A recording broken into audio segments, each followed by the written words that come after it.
Welcome back to Movie Recaps. Today I will show you a horror drama film from 2020 titled The Invisible Man. Spoilers ahead. Watch out and take care. Cecilia wakes up in the middle of the night. She gets out of bed, trying not to wake her husband Adrian, then she reaches under the bed for the drug she's hidden there. As she's leaving the bedroom, he moves a little in his sleep and completely startles her. Cecilia moves silently and deliberately to the dressing room, where she gets a duffel bag full of clothes and adds the medicine inside as well. Next, she points the hallway camera to her sleeping husband and checks if it's working, so that she can keep an eye on him. She walks into a room that looks like a laboratory and disables the house cameras and alarm. Any noise she makes terrifies her and she checks the camera if he's awake. She gets dressed quickly and quietly leaves the house through the garage. Zeus the dog follows her out and scares her at first. She takes his electric collar off, when suddenly, the dog activates the car alarm and Cecilia runs toward the fence. The light in the bedroom turns on, as she climbs over. She runs through the woods and gets to a road, waiting for her sister Emily to pick her up. More than a moment passes and she looks terrified. Finally, her sister arrives and Cecilia gets in the car. All of a sudden, her husband appears behind her, screaming after her and breaking the window. They drive away, but he finds her diazepam on the ground. 2 weeks later, Cecilia is at a friend's house, James. She's still afraid to go outside, but he convinces her to go out to the mailbox. When she goes to open it, a man jogging scares her and she runs back inside. The next day, her friend is doing some home reno and Cecilia is covering her computer camera, when suddenly the doorbell rings. Emily is at the door. Cecilia is upset that she's there, thinking that her husband might have followed her there. But her sister has some news. She shows her an article on her phone, saying her husband is dead. Cecilia doesn't understand how. She tells James and Emily about the way he would control her, from the way she looked to the way she spoke and thought. His abuse didn't just stop with physical violence. The next day, Cecilia is able to walk out of the house more easily. She gets the letters by herself and is congratulated by her friend and his daughter, Sydney, for her efforts. James finds one of the letters is addressed to her. Later, Cecilia and Emily are in a law office. Adrian's brother, who's also a lawyer, reads the final wishes of the deceased, who has left Cecilia $5 million, under the condition that she's never brought up on criminal charges or declared mentally unstable. That night, she surprises Sydney and James with a present, thanking them for taking good care of her. James gets a giant ladder and Sydney a bank account with enough money to go to fashion school. They celebrate and then Cecilia goes to her room. She keeps having the feeling that someone is watching her. The next morning, James leaves for work and asks Cecilia to wake Sydney up. She does just that, while leaving the stove on. The breakfast catches fire and the girl puts it out with a fire extinguisher. Later that day, Cecilia is alone at the house, but she senses something strange and goes to investigate. She looks through the entire house and finds nothing, when suddenly she hears the front door of the house open. Cecilia checks the entrance. There is no one there, but she still feels strange. Suddenly a second breath can be seen next to her. The same night, Cecilia and Sydney are sleeping in Sydney's room. Suddenly something pulls their covers off and starts playing with the light in the room, waking Cecilia. She thinks she sees someone in the room briefly, but realizes it's just Sydney's mannequin. Then she goes to pick up the covers from the floor and thinks that there is someone sitting in the chair next to her, so she throws the covers at it. There's no one. She pulls on the covers, but they don't move. When she looks at them, it's as if someone is standing on them. Cecilia calls for James, waking Sydney in the process, and he rushes into the room. Since neither him nor his daughter see anybody, he calms her down a little bit, saying not to let the memory of Adrian haunt her. Cecilia has a job interview. The interviewer flirts with her as they sit down, but when he sees that she's nervous, asks to see her work. Cecilia opens the bag and her work isn't there. She gets really upset and passes out cold. James is sitting with her in the hospital as the doctor tells her to basically keep it easy until her lab results are done. Cecilia is taking a shower and hears the phone ring. She picks up and it's her doctor telling her that the reason for her fainting is high levels of diazepam in her system. Cecilia sees a bottle of diazepam on the bathroom sink. It has a bloody fingerprint on it. Later, Cecilia has taken James with her to see Adrian's brother. She tells them about the bottle of diazepam, saying it was put there by Adrian, but the brother dismisses her. Then she says that she doesn't believe he's dead, saying that he's figured out a way to be invisible and that she's sure his brother knows about it. James is shocked and Adrian's brother is unimpressed. He says that his brother tortured him by getting inside his head too. He shows her a picture of Adrian's dead body and tells her that he was also relieved when his brother died. Cecilia goes to see Emily and they have an awkward conversation in which her sister tells her that she read her awful email about how she feels about her. Cecilia tells her that she didn't send the email, but that Adrian did. Emily doesn't believe her and tells her to get help. That night Cecilia checks the sent items on her email and finds the one sent to Emily. Sydney walks in to find her crying on the floor. After a few comforting words, they decide to go out. Sydney stands up and something hits her. She immediately calls for her dad, thinking Cecilia did that to her. As much as she tries, she can't convince the two of them that it wasn't her that hit the girl, so they leave her alone in the house. Cecilia knows that Adrian is somehow there and starts calling for him. She grabs a bag of coffee and spreads it all over the floor in one of the rooms, sitting herself down on the opposite end of the door. Firmly believing that Adrian is there, she talks to him, begging to be left alone. She gets the idea to call his phone, and when it rings, she can hear it in the ceiling.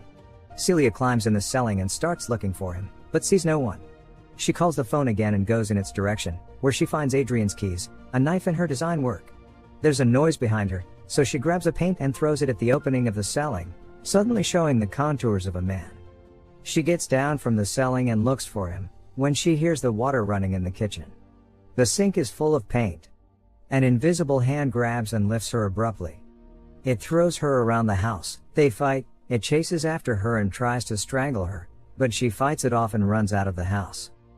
Cecilia manages to get an Uber and asks him to take her to the house where she lived with Adrian. They get to the house and she asks the Uber to wait. Cecilia walks inside and is joined by Zeus. The dog follows her to the basement laboratory, where she heads straight to one of the gadgets. She tries to figure out what it is by looking at a tablet strapped to the wall and succeeds in deactivating the gadget, slowly revealing an invisibility suit. Cecilia is taking the suit of the mannequin, when the dog barks and runs towards something, alerting her that there's someone else in the house. Cecilia goes to hide in the dressing room in the bedroom, but is followed by the invisible man. He opens the door, but ironically doesn't see her immediately. She runs away as the dog barks at him. While in the Uber, she calls Emily asking to meet her that night. Cecilia waits for her sister in a restaurant, nervously looking at the empty chair. When Emily arrives, she tells her about what she found in Adrian's house that would prove that he's still alive. Suddenly a knife is floating mid-air, killing Emily. In the next moment it's in Cecilia's hand. A patron in the restaurant screams and everyone freaks out, moving away from her. Cecilia is pinned down and arrested. She's taken to an asylum, screaming that she didn't do it. Staring at the empty corners of the room, she says that Adrian killed her sister and that she knows he's there. She's sedated and left alone. Footsteps are heard heading toward her and the word surprise. James and another detective are interrogating Cecilia. She says she has proof about Adrian, but that she can't tell them what it is because he's in the room and they can't see him. The other detective leaves and she asks James if he believes her. She says she feels guilty, but James feels guilty in his own way too. Later, Cecilia is talking to a doctor who tells her that she's pregnant and that it happened sometime in the last month. The next day, Adrian's brother comes to see her in the asylum. He's there to tell her that since she's been brought up on criminal charges and potentially ruled mentally incompetent, she's lost the right to Adrian's money. She belittles him, comparing him to his narcissist sociopath brother. He tells her that she has two options: to sign the document and forfeit the money, or to have the baby and go back to Adrian. He offers her a new life with Adrian in one phone call. She refuses and steals one of his pens when he isn't looking. He tells her he'll come back in 3 days for her final decision. Later that night, after the orderly checks Cecilia's room thoroughly and leaves, she goes in the shower. She takes the pen and as she starts to cut into her vein says, "You won't get the baby." Suddenly the invisible man grabs her hand and she stabs him with the pen, repeatedly. The security guard walks in, but sees the damaged suit. He goes to shock the invisible man, but he turns the stun gun back on the guard. Cecilia runs but is quickly stopped by 2 guards. They're taking her back to her room and the man appears again, killing them. More keep coming and suffer the same fate, one by one, completely unaware of what's happening to them. After killing the last guard on that floor, the man drops the gun. Cecilia runs after him and takes it. She chases him to the stairwell and shoots after him. They both leave the facility and go outside in the pouring rain. Cecilia is looking for him, with the gun on hand. She hears a noise and goes after it, while security guards are after her too. Close to her is an open trunk, so she approaches it, assuming he's hiding there. He grabs her suddenly and starts strangling her, telling her that if she doesn't comply he'll hurt the one she loves, like Sydney. Cecilia goes after him again, but when she gets outside of the fence, the invisible man speeds toward her with his car while she shoots at him, causing another car to crash. Cecilia steals that car and goes after him again, relentlessly. While driving she calls James and tells him to go back to the house and protect Sydney. The invisible man arrives at the house and goes into her room. She wakes up and gets the pepper spray out of her bag. Since she can hear him moving, she sprays him and he falls over. She runs away screaming, but the man grabs her. At that moment James arrives at the house, so the man just starts attacking him instead. Sydney begs him to stop beating up her dad, when suddenly, Cecilia arrives and blasts him with a fire extinguisher, then shoots him dead. She goes over to the body and takes off the mask, only to reveal that it was Adrian's brother. A tactical police unit is seen going through Adrian's house as cries for help are heard from inside. The police tear down a wall in the basement and find Adrian tied up. Later, James tells Cecilia how he was found, but she doesn't believe that he was his brother's victim. James tries to convince her, but she believes that Adrian set his brother up, making her feel like she's the crazy one. That night, she goes back to the house. He's waiting for her, pleased to see her. She's not as pleased to see him though. They sit down for dinner and he's trying to be vulnerable with her, apologizes to her, saying he has learned his lesson. She wants him to admit to everything that he did, but he keeps swearing that his brother was controlling him. Cecilia persists in asking for his admission, and meanwhile James is outside the house, listening to every word the two are saying. As she's crying, Adrian comes over to comfort her, but falls back to his controlling ways again. Cecilia goes to the bathroom to clean herself up and he's seen waiting for her at the table. After she's been gone for a while, he becomes restless and suddenly kills himself. After a moment, Cecilia comes back and immediately calls the emergency services. She pulls away in the blind spot of the security camera, sits down and watches him die. James comes running toward the house after he heard what's happened and finds Cecilia leaving.